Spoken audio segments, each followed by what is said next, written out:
All right, today, Brock, maybe the issue that gets us the most heated, because it's one where we are just diametrically opposed. We attack this from completely different angles, talking about Cam Newton and the Auburn situation, and to me, just another example of a systemic problem throughout college football. I don't blame Cam Newton, I don't blame his family, I don't blame Auburn.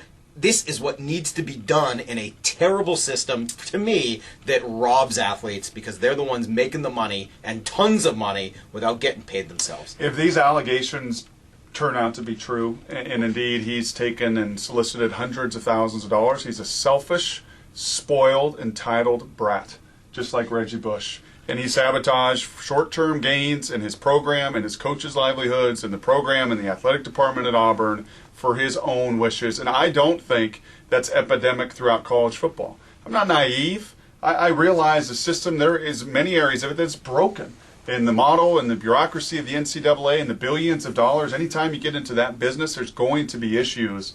But I don't think there's Cam Newtons all over America running roughshod over all these college football programs. First of all, I think there are, and second of all, if there aren't, I think there should be. I think the system is garbage. You're paying these kids something that they don't necessarily want. You should be. You don't think these guys should all cheat and steal and take hundreds of thousands? I think that something needs to change the system. The system is terrible. It is not Cam Newton's fault that minor league football doesn't exist. Are you going to spit on me? I may spit on you. Can we get on to what else we talked about? We also talked about the Seahawks. You can hear the podcast argument over the first 2 hours of the show on Cam Newton. On Matt Hasselbeck, Brock, your take, I think, is interesting. Well, I'd sign him today. If you could sign Matt Hasselbeck to a 2-year deal, I'm not talking a 5-year deal, I'm talking a 2-year deal. When you look at the draft class of available prospects, the free agent class, the other teams in need, and as Tim Hasselbeck said, do you want him playing for Arizona and San Francisco and coming back and playing you twice a year for the next 2 or 3 years? When surrounded by the right cast and playmakers, does his skill set still work?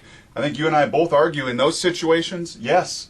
And if I could, I'd create as much competition at quarterback, have Charlie, have Matt, draft somebody, as they did in Green Bay with Brett Favre and Aaron Rodgers and everybody else through the years, and Brunell, and go ahead, make it as competitive, and I would get him locked up today. The only thing I would say, and I can't believe this name's even coming out of my lips, is Michael Vick is a possibility. And I was not somebody who wanted him here. I still have difficulty with who Michael Vick is and what he has done. But in many ways, Brock, he would be a fit. He's a guy who can take a not great team and make them better, something I don't think is in Matt's skill set. You got to hear the 11 o'clock hour for this entire discussion. Head to the podcast page. We'll talk to you tomorrow.